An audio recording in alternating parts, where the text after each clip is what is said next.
ఇవాళ ఒక ఆయన ఎట్లొస్తాడో ముఖ్యమంత్రి అడ్డుకుంటా ఆయన గోదావరి నీళ్లు తేలేదు అని అన్నాడట. నేను ఆయనకు చెప్పదలుచుకుని పక్కనే కూతవేటు దూరం ఉంది, ఆయన ఉన్నది 3 అడుగులు, ఆయన 6 అడుగులు ఎత్తే కూర్చున్నాడట ముఖ్యమంత్రిని అడ్డుకుంటా అని.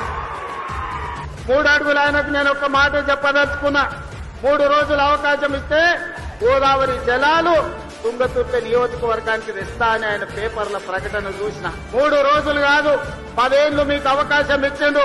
ఎందుకు దేవాదుల నుంచి తుంగతుర్తికి నీళ్లు తీసుకురావలేదు, గోదావరి జలాలతోని ఈ ప్రాంత భూములను ఎందుకు తడపలేదు అని నేను అడుగుతున్నా.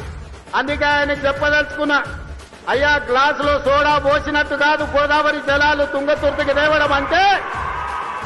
నీకు తెలిసిన విద్య ఒక్కటే, దొరగారి ముందల చేతులు కట్టుకొని గ్లాసులో సోడా పోయడమే కానీ నీకు తెలిసిన విద్య అంతకంటే లేదు. నీ ఊరు మండలం చేసుకున్నావు, మండల ఆఫీస్ అన్న తెచ్చుకున్నావా, ఎంఆర్ఓ ఆఫీస్ అన్న తెచ్చుకున్నావా, పోలీస్ స్టేషన్ అన్న తెచ్చుకున్నావా?